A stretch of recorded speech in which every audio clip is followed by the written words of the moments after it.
So scaling up, we think about fast-growing companies growing at least 25, 30% per year, doubling every few years. And some of our companies grow quite a bit faster than that, having spurts or periods of growth. But today's show is actually about something quite a bit far beyond that. Today's show is about something called Blitzscaling, when we grow at many, many times that. And I think there's interesting lessons to learn here about what happens, and some of them are pretty counterintuitive. So listen in and see what it means for you and your growth.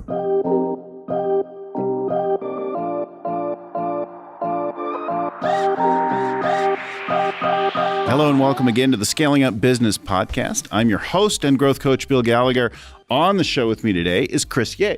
Chris is co-founder and general partner of Wasabi Ventures. He's also the author of Blitzscaling, which is what we're talking about today. We're here actually in one of the side rooms at the Scaling Up Summit in Denver, where he just spoke to, the 1,000 or so folks that we have. And it was a fantastic talk. So I'm glad to Thank you, Bill. Stop and step outside here. There are lots of great comments about it. So let's get into Blitzscaling, and we're going to share some great rules for people, counterintuitive things, stage a whole range of things about what do we even mean by Blitzscaling. Before we talk into that, tell us about your background, right? So who are you? How'd you get into this world? Great.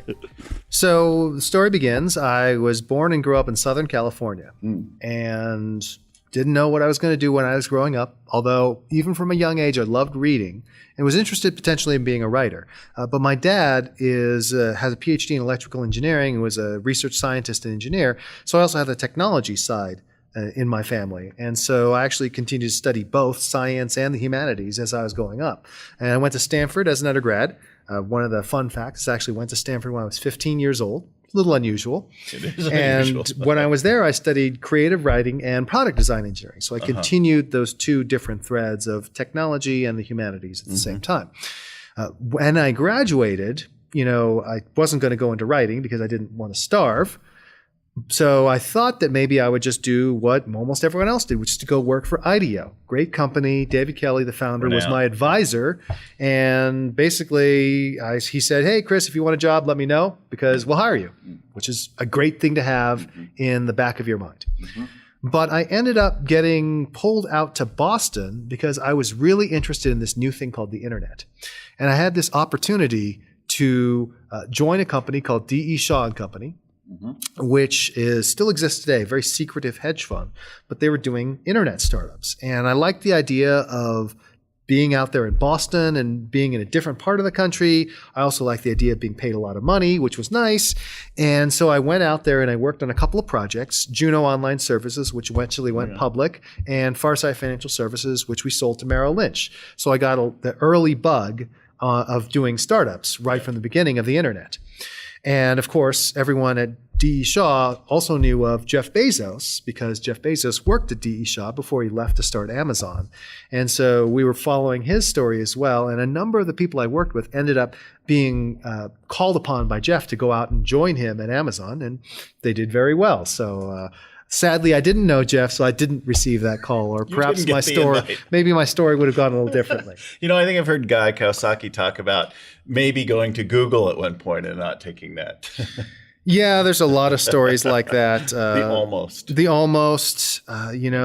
other story I remember from an investment standpoint is that Dave McClure tried to introduce me to Drew Houston at Dropbox. And I said, no, these online disk drive things never work. I'm not going to bother meeting this guy.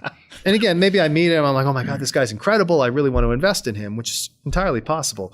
Or we'll get to this later on. I met my co-author, Reid Hoffman, when he was starting LinkedIn, and I thought very highly of him and of the company. But sadly, I didn't think at the time to say, oh, do you want to hire me? Or, hey, can I invest money in the company? Either of which would have made me quite a bundle. So you moved into investing now, and you've started to see some things, not only with your own portfolio, but across the valley, right?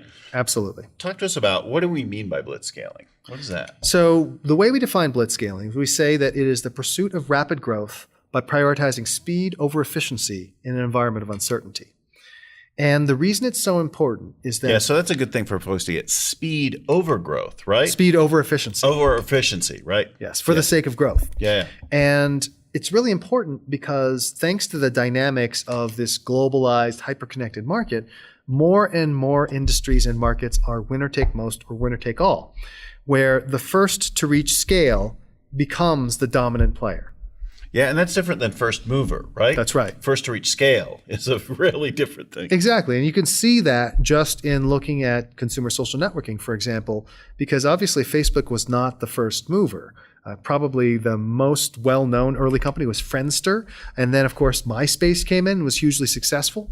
But Facebook was really the first to scale, to get to the point where it was the social utility that allowed everyone to connect with each other. Yeah. And still really important. It's remarkable how, although people talk about it, it's where we see more action and engagement than a lot of other platforms. Now, It depends on the age and the folks that you're interacting with. Instagram's a little different depending on the age. Yes, my daughter is on Instagram, and that thing buzzes every 3 seconds whenever I walk past her phone because of all the group messages that are going on. How's your daughter? She's 14.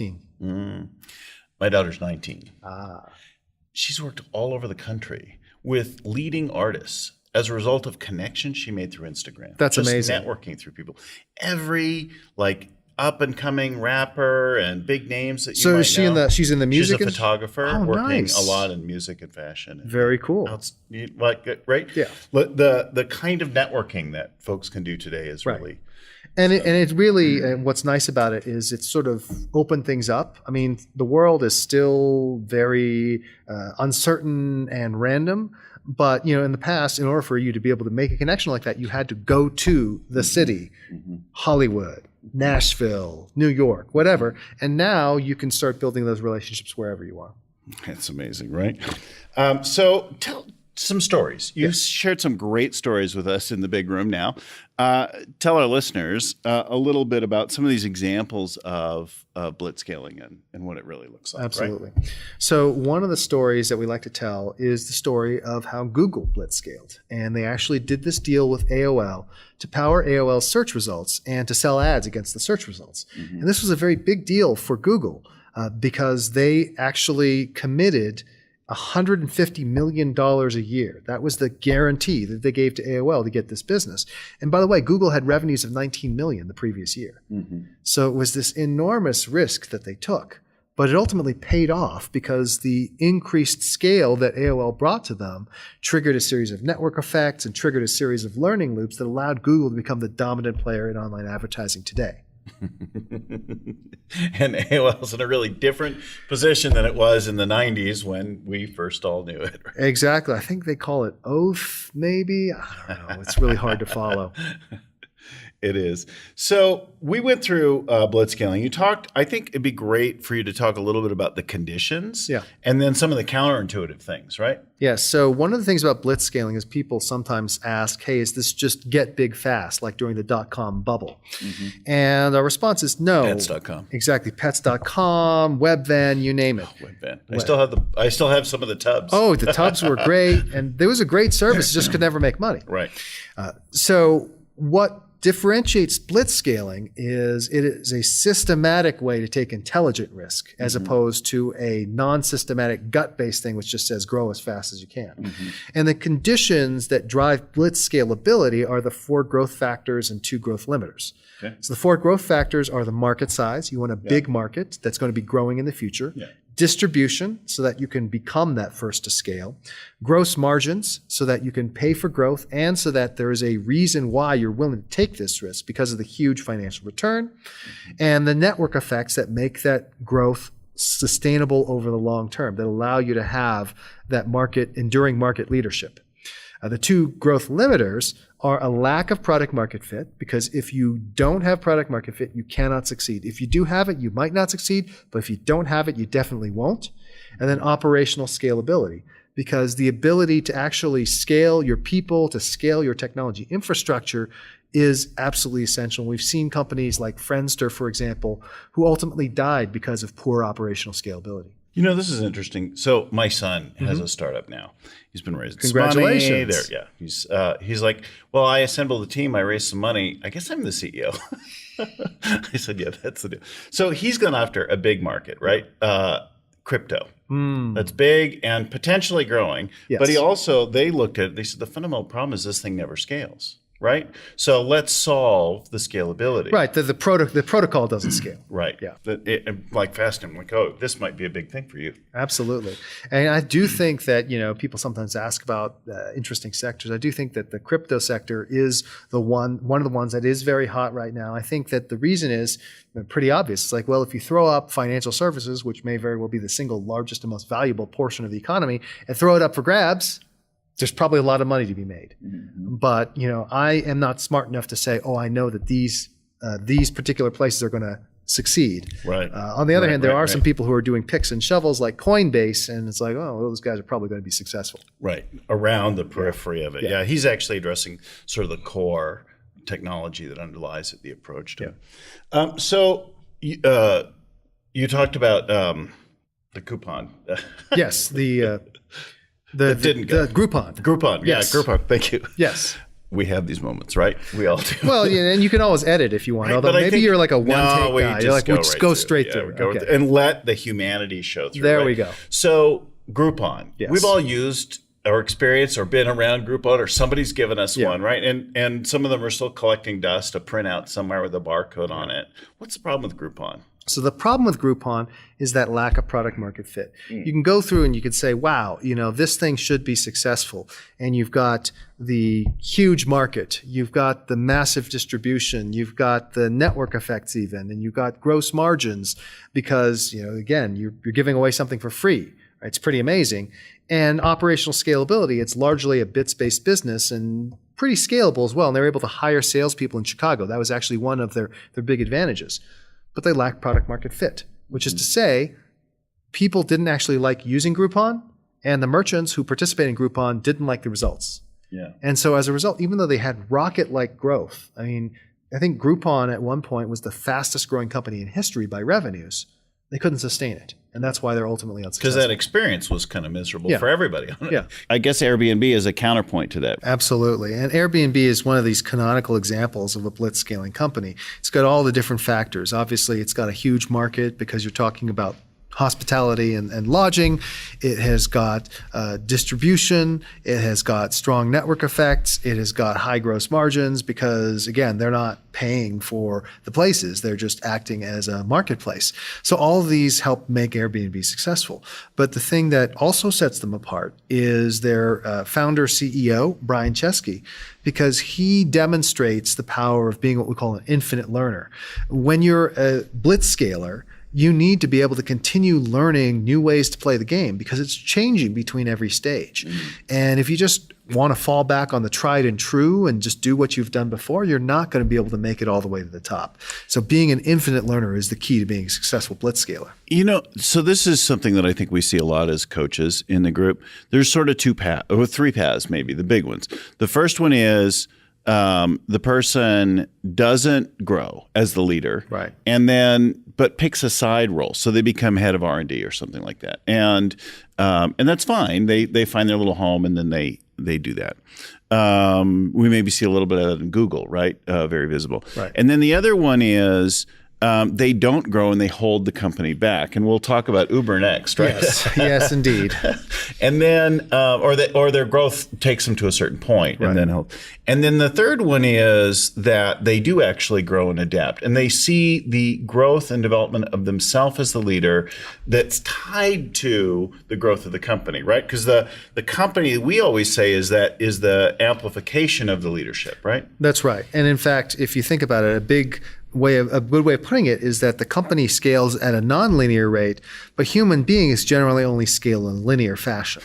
And so that's what makes it such a big challenge. But that's also what really sets apart people like, say, a Mark Zuckerberg, who, despite lacking experience, and despite the incredible growth of the company, are able to find ways to learn and make key decisions like purchasing Instagram, for example. Mm-hmm. So I think that being able to understand how to grow yourself is nearly as important as how to grow the company if you want to stay CEO. Right. If you're going to, so talk to us about Uber, right? So Uber is a great example. Again, a hugely fast-growing company, a lot of strong blitz scalability factors in play. But one of the issues they ran into is that Travis, the founder and CEO, fundamentally did not want to make the transition from pirate to Navy captain, and that's one of the concepts, one of the key transitions in the book. And he did things like he saw his role as troubleshooter in chief. Now, if you're the CEO of a 10,000 person company, you better not see your role as troubleshooter in chief. That's just insane. But that's literally exhausting. It's exhausting. And that's what he said his role was. And another thing that came out after he left is that his senior management team didn't meet as a team. He just met with the individual executives one-on-one. Again, that's not amplifying yourself.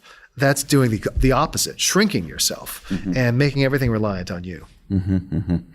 So that's we have a good example. We have a negative example, the Airbnb and the other one. Talk to us about the counterintuitive things, the things that are less obvious, right? Because I think everybody loves to hear that. Yeah, absolutely.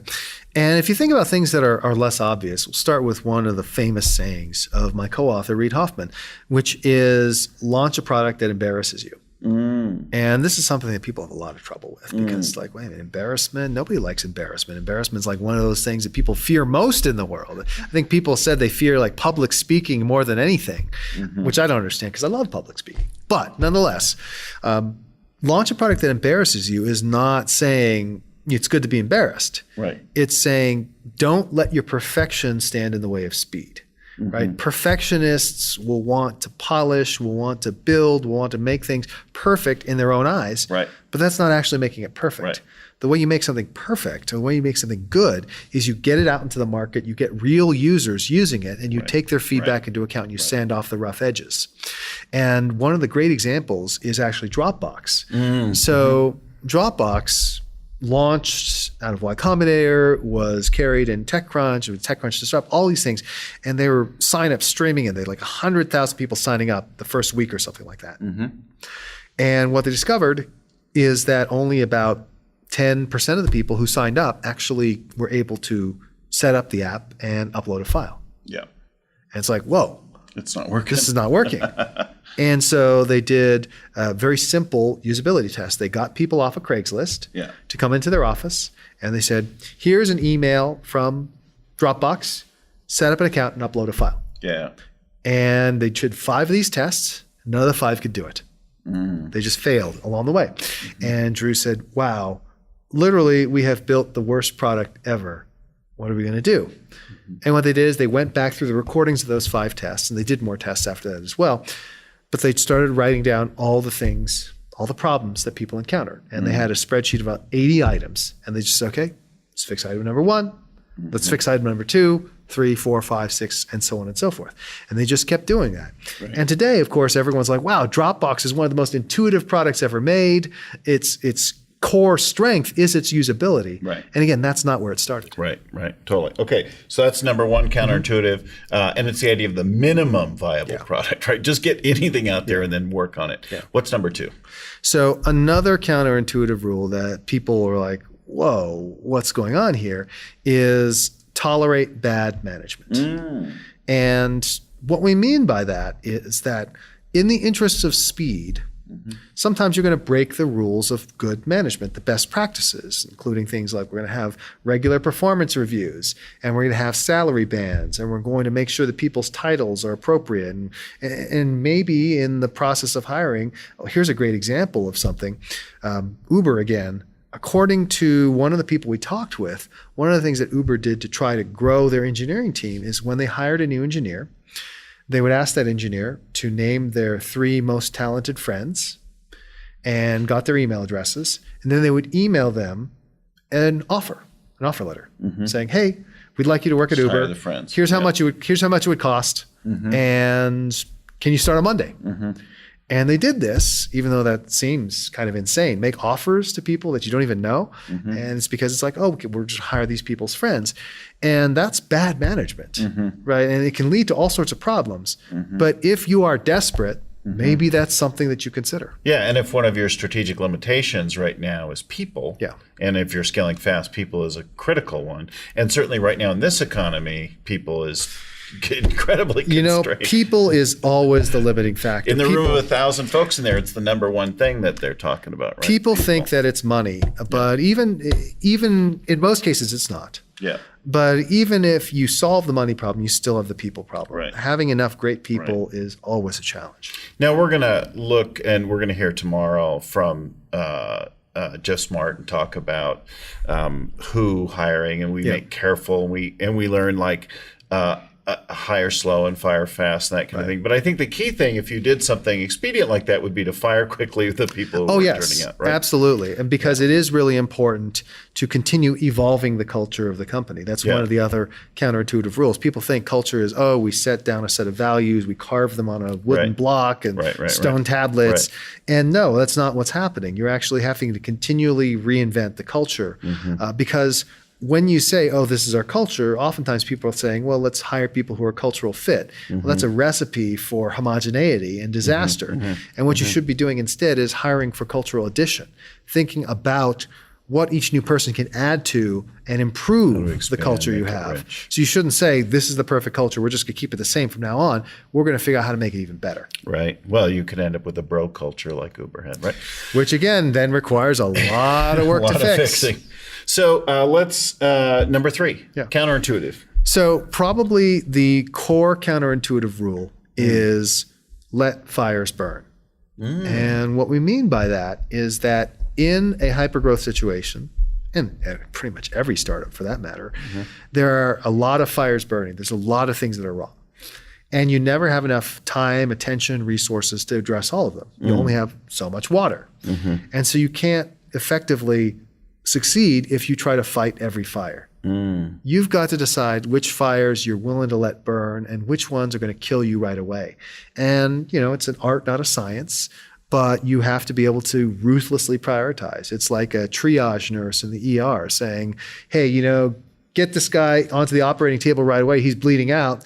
This other guy, maybe he has cancer. Guess what? We'll deal with that later. Right. Well, this is core to everything that we talk about. It's about prioritizing, but the notion that things that feel critical, sometimes you're going to let a few of them go so that you can focus on the ones that actually matter. Absolutely. Right? So those are the first 3. What's the fourth big counterintuitive thing to Blitzscaling? So a counterintuitive rule that a lot of people have trouble wrapping their head around is the notion of ignore your customers. Because again, that goes against all these classic sayings. Customer's always right, be really customer centric. And what we mean by saying ignore your customers is that sometimes you need to ignore your current customers in order to get to the point where you can serve your future customers. So I'll give you an example from the early days of PayPal. So Reed was one of the founding board members and then a key executive at PayPal and helped build that company up. And they pivoted a bunch of times in order to actually get somewhere. They started off as encryption on smartphones, then ended up being a payment system. But when they became a payment system, they started getting great traction. And so they were growing 2 to 5% per day. Not per week, not per month, per day. And since PayPal is a payments business, when something goes wrong and there's money involved, people tend to be a little annoyed. And PayPal, like many companies, did not have a customer service telephone line. They had email customer service. They only had 2 people doing customer service. They were falling behind by like a factor of 10 every day because there's so many people coming on board. And what the customers did is a small fraction of them realized that PayPal was in Palo Alto, got their hands on a local Palo Alto phone book, found the main line. A phone book. Found the main line for PayPal. They don't exist anymore. Found the main line for PayPal and would dial extensions at random until they got someone. And so the net result was that pretty soon, every single phone in the company was ringing off the hook. And if you picked up the phone, there was an angry customer on the other end yelling and screaming. So the question is, what do you do about this? And this is a special case of let fires burn. So they're like, well, we could try to slow down growth. We could try to devote a lot of resources to trying to fix customer service, even though we don't have a lot of money right now. But the answer was unplug the phones. So you could concentrate. So you could concentrate. Unplug the phones. Everyone use your cell phone. And the way they would use the desk phones, this is a hilarious detail. when they were interviewing people and they wanted to emphasize to them the situation, they would plug in the desk phone, let the person pick up and listen to the angry customer. Then they'd hang up and say, oh, I don't want to do that again. Mm-hmm. So that was a case where they chose to ignore the customers, because guess what? The question was, hey, are we still growing 2 to 5% a day? All right, then. That's what we need to do. We need to get to critical mass, and that way we'll be able to serve all those future customers. So how did that turn out, though? Later. Like, we know that it turns out, yes. right? But how, like... well, therein lies another tale. So eventually PayPal raised a large funding round. They said, okay, now we have the resources to deal with the problem. Mm-hmm. And so what they did is they cut a deal with the city of Omaha and the state of Nebraska. Mm-hmm. Said, the internet is coming to Omaha. Mm-hmm. And they set up a customer service call center in Omaha, because mm-hmm. people actually like setting up call centers in Omaha, Midwestern accents and friendly people and so on and so forth. And the reason it happened is because one of the employees had a sister who was there. That was the only reason they knew about Omaha, because otherwise how the hell would any Silicon Valley person think of Omaha? And so they flew a third of the company out there and they advertised, we're hiring. They conducted the job interviews 20 at a time, because they just need to hire quickly. Group interviews, 20 at a time.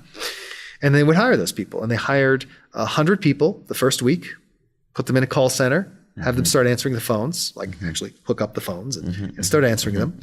Within a month, half of those people had quit. They couldn't take it, but half were still there, and they hired another 100 people. And they just kept that up. And today there are 5,000 PayPal employees running a call center in Omaha, Nebraska. So they put a brute force approach to the whole thing to deal with that kind of sacrificing speed, sacrificing efficiency in order to have greater speed. Yeah. So this is the thing that is not normal scaling, right? This is blitzscaling. This is building unicorns. This is a whole other kind of world that we're talking about, right? So let's recap a couple things. So first of all, we need a big market, right? You correct me for what I didn't get wrong.